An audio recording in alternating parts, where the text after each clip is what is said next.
Hey guys, and welcome to our weekly podcast for chapter 12 of the Mandalorian with Peanut's High Council. I'm here with Peanut, Hello? Caitlin, Hello. Steph, Oh, yeah. and myself. Unfortunately, Jordan can't be here today with us, but he did tell me to tell you guys that this was his favorite episode of the podcast. But going on from there, um, we're just gonna give you a little spoiler warning in case you haven't seen the episode already. We're going to be talking about all things chapter 12 of the Mandalorian, so there will be definite spoilers. So if you haven't watched the episode, go watch it and come back. Or if you don't care about the spoilers, just watch it anyway. And I also wanted to mention the watch party we had today on Discord for chapter 12. We had quite a nice turnout, so we'd like to appreciate everybody for joining us. And we would love if you guys could join us again next week on Discord. Just join our Discord server and we'll link it in the description of this video.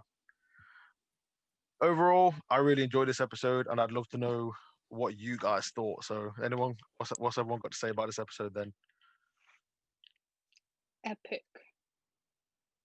I I agree really with liked it. Jordan. It's my It's your favourite favourite? episode so far. Hmm. I thought See, what last made week it was your good, favourite? but to me it was much better. I don't know how it could get much better, but for me it's all the little kind of the prequel and sequel little Easter eggs that were in it that made it a bit better Ooh. for me. Yeah, that made me very happy. I'm a prequel boy, you know. So it was like the prequel references just made me happy, you know. I I think feel like it over was quite. Well, Go on. sorry. Go on. That's fine. I was just gonna say, I know you lot have said I think you Stefan, obviously Jordan, their favorite episodes. I think last week's was my favorite, but this one's definitely my second favorite because I don't know how they managed to keep the level the same quality when last week was so good, and then this week's episode was just as good as that one. So I'm like, damn, they really are like doing so well with these episodes right now. Because I You know? kind of felt last week they could have had a little bit more. Like I feel like there could have been another 5 minutes of what we had. Whereas I feel like this week it was a little bit more well rounded, but that's my opinion. But I love last week's too. Last week's was my second favourite. I agree with you. This time, it didn't feel like this episode was cut short, where last week it kind of did. Yeah, like this one feels like the start of like something big. Like it's finally starting to get towards the finale already, which is cool. Yeah, we finally saw Moff Gideon. Like all the characters are coming into place. Now he's off to go see Ahsoka. Like everything's falling into place in this episode, and I like the fact that it did not feel rushed. Like I feel like the There's last one was such rushed a little bit. opportunity as well for the rest of the show because we've seen every single scene from the trailer now, I believe.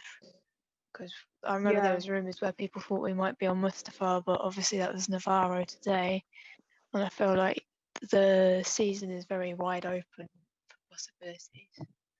Yeah, it is really, really good. We usually do the 5 word segment, but I was gonna say, do you guys think in here we could all describe the episode in five words Oh God, I don't shit, know. on the I don't know. I spot? don't work well under Put me on the pressure. spot. I was just gonna say that the way this episode was actually really good when I think everyone just thought it was going to be a filler episode because I think everyone knew episode 5 was Ahsoka because Dave Filoni's directing it. Yeah. Yeah. So I it's got like 5 words. everyone thought this was going to be filler, you know. I mean, I So hate it's to just be great. that person, but this episode had so many cute Baby Yoda moments as well. So Oh my I was very god, happy. yeah. Definitely. When he had his We- hands up like it was a roller coaster in the Razor Crest, that was just brilliant. It was so good. You know what? Your 5 words. Did you say you had them? I got it. Go on. Oh my god, it's Snoke. Oh, Daub. Do you want to talk? Do you want to talk about that Why? scene, guys? I think when it came up, I was like, "Bro, this is Snoke." And then I think I heard Snoke's theme. If I'm wrong, correct me in the comments. But No, I actually do think that was No, a few Snoke. people have said that. I Yeah, agree. I saw I people in the sounded watch like party. Snoke. I've got a weird theory about that. It's a bit long-winded, but I'll give it a shot. I'll try not to confuse people. So obviously we saw that there was a number of bodies in them because there was quite a few water tanks, and it kind of reminded me of the Rise of Skywalker with Snoke. But I'm wondering whether it's more Palpatine's clone than Snoke, In a Legends book, Darth Plagueis, he was heavily involved in research on how to cheat death, and he used to do loads of research on his home planet, and he had a massive lab where he used to do experiments all the time on things.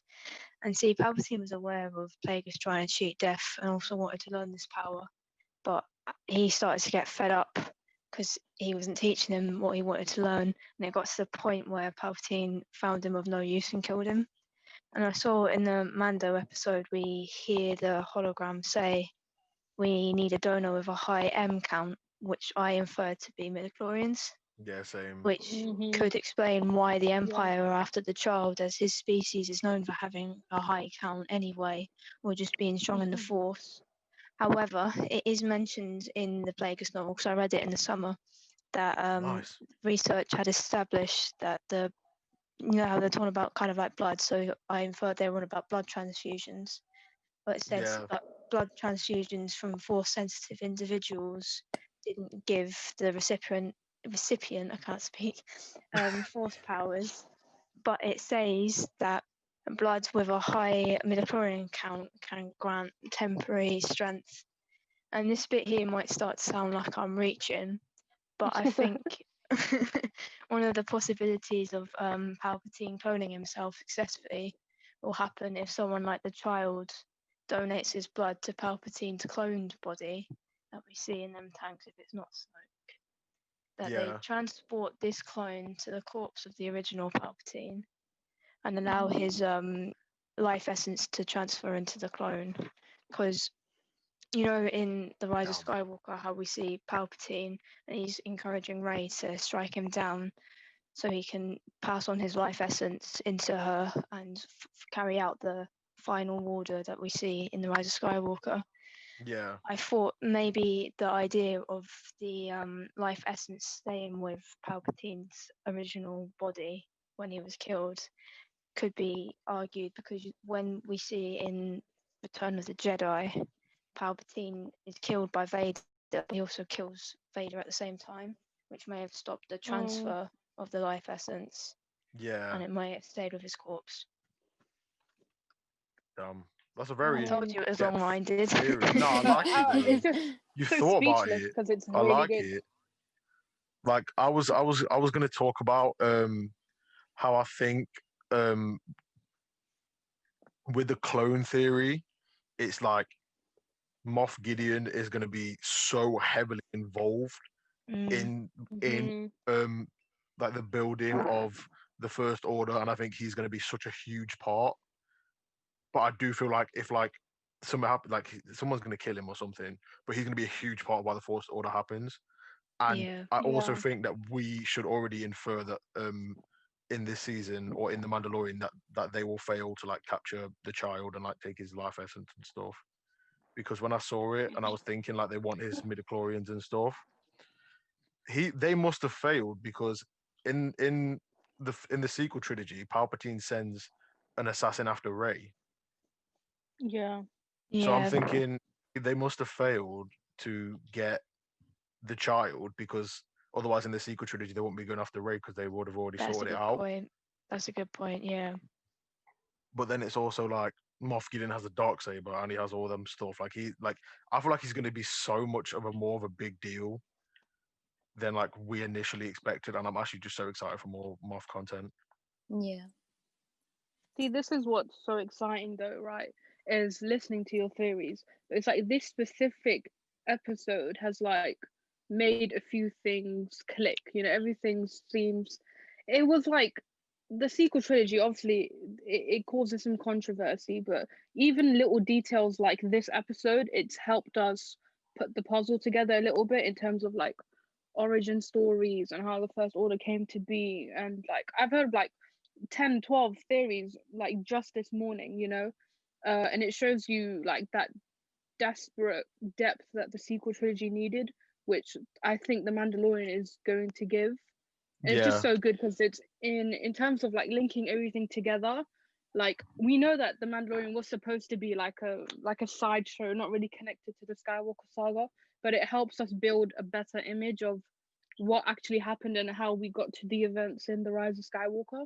So I loved it It makes because me of happy that. Yeah. that they're doing that. I'm not gonna lie because I've always thought that the sequel trilogy lacked like a backstory connecting it to the like connecting it with that 30-year gap Yeah. between Return of the Jedi and The Force Awakens.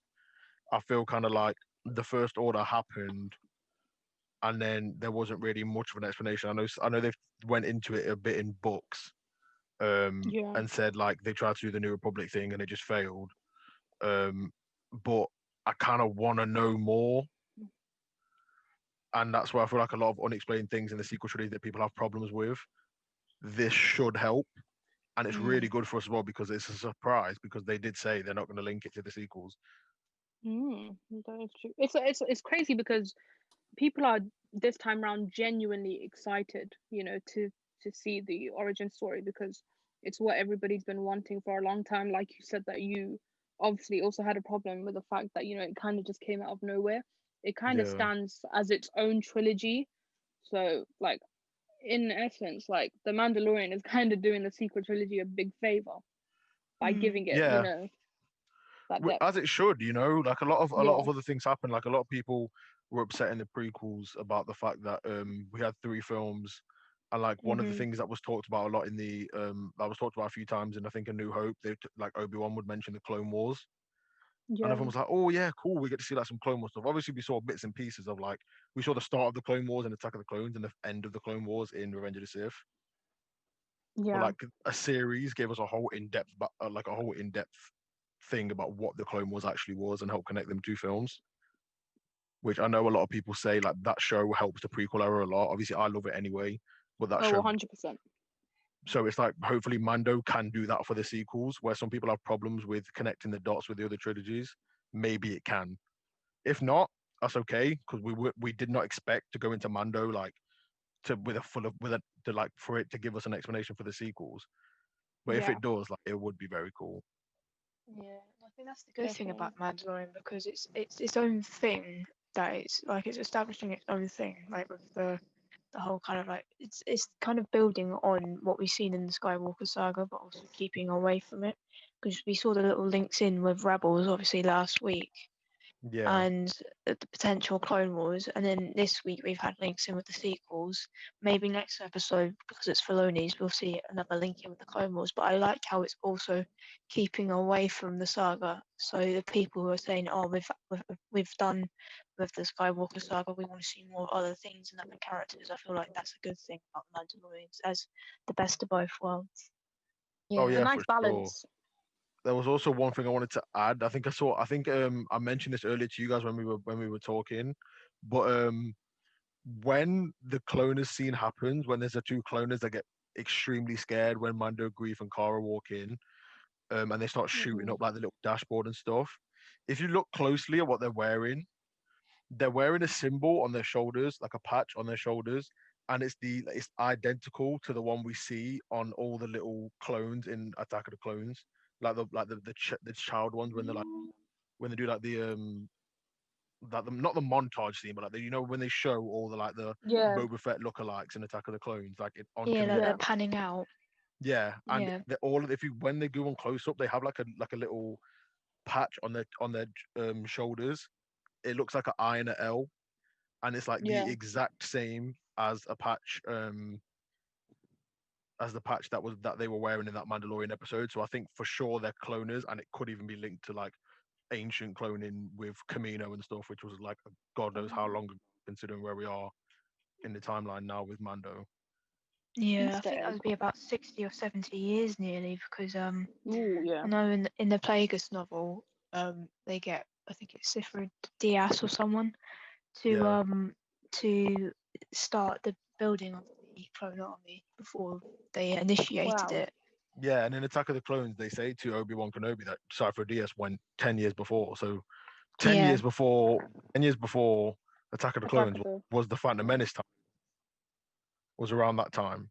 So if you Yeah. think about it, we're at the end of the original six in this timeline right now. We're like just after the original six had happened, and then obviously we're going towards seven, eight, and nine. But they are referencing stuff that had started all the way back in episode one. when the timeline we just after episode 6, and I just like the fact that they're also bringing in prequel stuff because I didn't feel like there was a lot of prequel stuff in other Disney Star Wars stuff, and Yeah. now they're kind of going big on it, and I love it a lot. Very nice. It's nice that they're acknowledging it because it has such a big fan base. Like even on the Disney Plus account, when they post pictures of Anakin and Obi-Wan, the replies, I think it's like nice that they're trying to include all fans Yeah. because I Yeah. don't know. I remember When people- Star Wars accounts post like prequel photos of prequel characters, like the whole of prequel Star Wars Twitter goes absolutely crazy in the replies. I think they Yeah. did that today. Yeah, They tweeted did. a They photo of posted a Padme. picture of Padme. Yeah. Yeah, I retweeted that. As you should. I mean, one little quick Easter egg. It's probably not as great as backpacks or in depth, but we did see someone with Ray Bans. I just thought that Oh was my pretty God. sick. That was Nice, so cool. like I said squealed. that, I did. Someone on Twitter was like, "Oh yeah, it's Ray's mom," and I was like, "Oh no." Ooh. I was like, no. I was like, I don't know where Navarro is in relation to Jakku, but like, no. Like, Did no, anyone I don't. else? Did anyone else think when the Razor Crest flew in to help, it was kind of like a throwback to The Last Jedi when Rey flies Oh the my Millennium God, Falcon getting on yes. crate? Yeah, I like Yes. that That's what a I was lot. thinking when I saw that. I love the little parallels with the little shots because obviously they did a twin sons shot with Boba in the first episode. Yeah. Yeah. They gave us Bo-Katan and stuff in the third episode. The second episode, I thought it was Ilum, but apparently it was confirmed that it's not. Which would have been a Clone Wars reference, but it's not. But like, it was just so cool, and we saw like X-wings and stuff, and it was like they're giving us little like references, Pullbacks. and it's Yeah. just so cool to see because like the little Star Wars nerd and everyone just goes a bit crazy, when you see a little reference. There was one thing at the end as well, which was a pretty cool reference, is the ships at the end, the way they came in. I don't know if they were coming from like hyperspace or whatever, but it was the exact same kind of frame As A New Hope, as A New Hope. Yeah.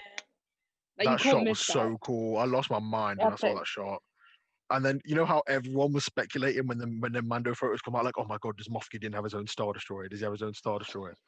He has his Well- own ship that's like a teched up, like it looks like a booted up version of a Star Destroyer, Yeah, and Star it's got a Destroyer. cooler shape and everything. And it just showed, oh, this guy's gonna be so badass when we get into him. I'm so excited. I'm so excited. But this is the one thing I will say is that the consistency of this season compared to season 1, where it's like it seems like every week, and I don't know if it's the case for me just because we're doing the podcast and the watch party, but it seems to get better every week, Yeah. if that makes sense. Like- Whereas season 1, there were some episodes that were good, and then it kind of dipped in like quality. But with the people that they're bringing in every Get episode, you. yeah, and the quality of the writing, like you have to give it to them because they really like kicked it up a notch this season. Is it just me, or was Grief so much more entertaining this episode than he was in any? Oh yeah. Amazing. I Yeah, loved him more I in this loved him in episode this. than He was so good in this episode, and I was so confused on how. Like, he was just really, really good. It's and I it was was like- his directorial debut. Yeah, Our exactly. minds. I was like, bro, do your thing, bro. Like, you're killing the game right now. Like, I love to see it. Amazing. I do. I love to see it. Like, wow. He really did well in that episode. Like, I don't know what it is about it, but I just found him so likable. Oh, Do you know what? definitely. I get you. I think I liked him more this one episode than I did like the whole entirety of season 1.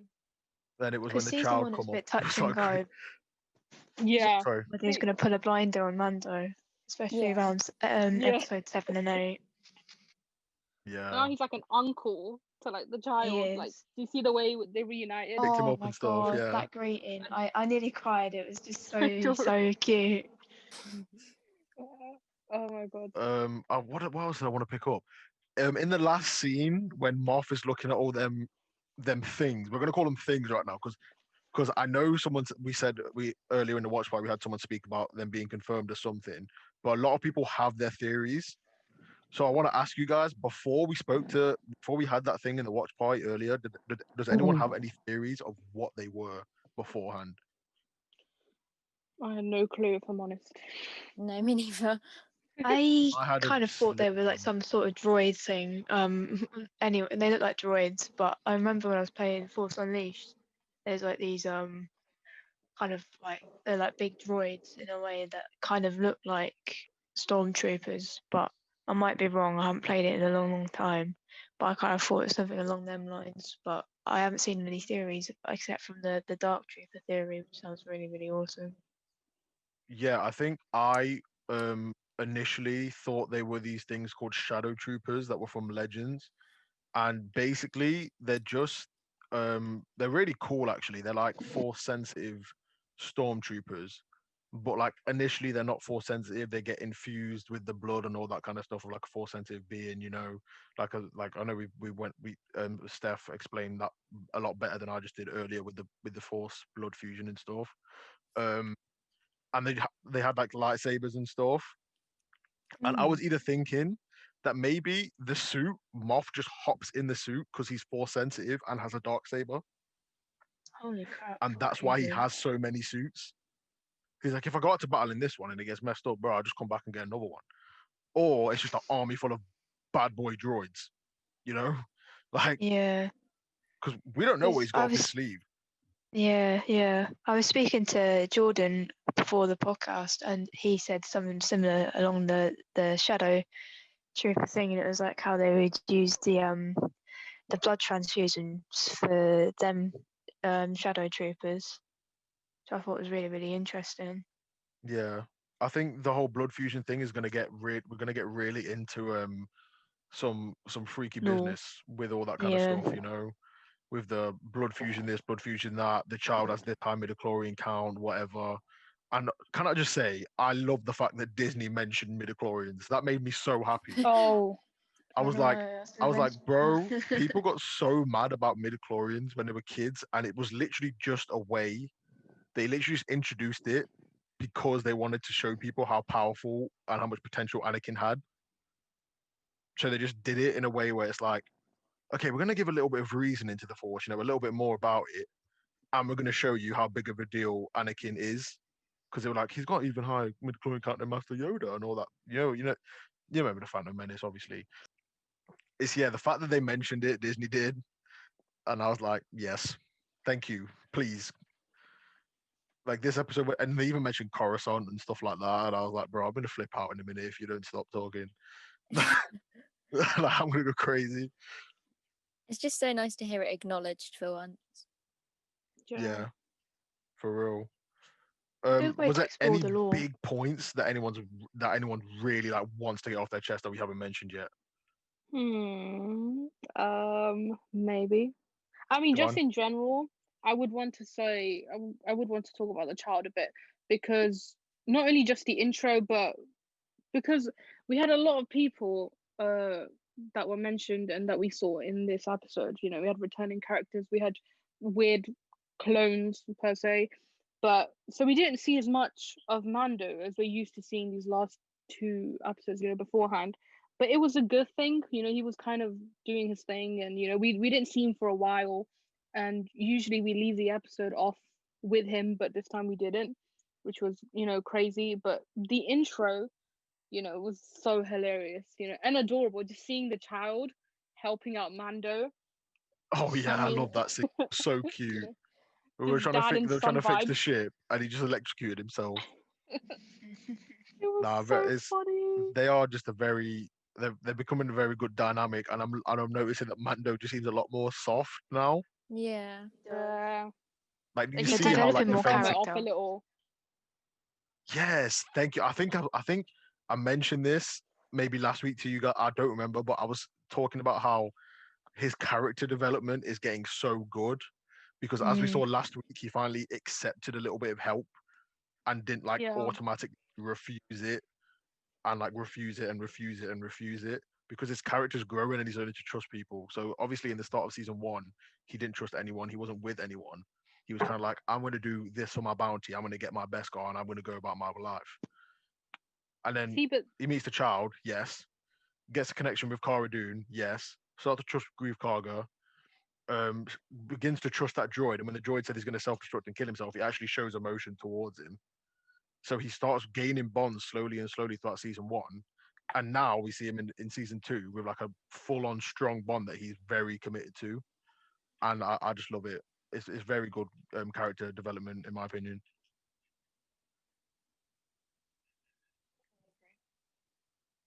Yes,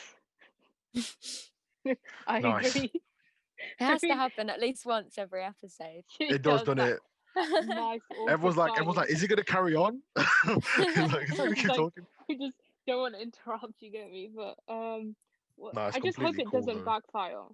I hope it doesn't backfire because obviously Mando at the beginning he wasn't the most trustworthy person, but now you see these last two episodes like the child is like on a field trip, and now he's at school, that kind of thing. And whilst they're attached, he can trust other people to take care of him while he's out doing the more dangerous stuff. So it just makes me wonder, like, have they like got enough luck left on their side? Like, what if he puts the child in a position where it's he thinks it's safe and he puts it in someone's care and it's not like I just hope that doesn't affect his like character development, like you said.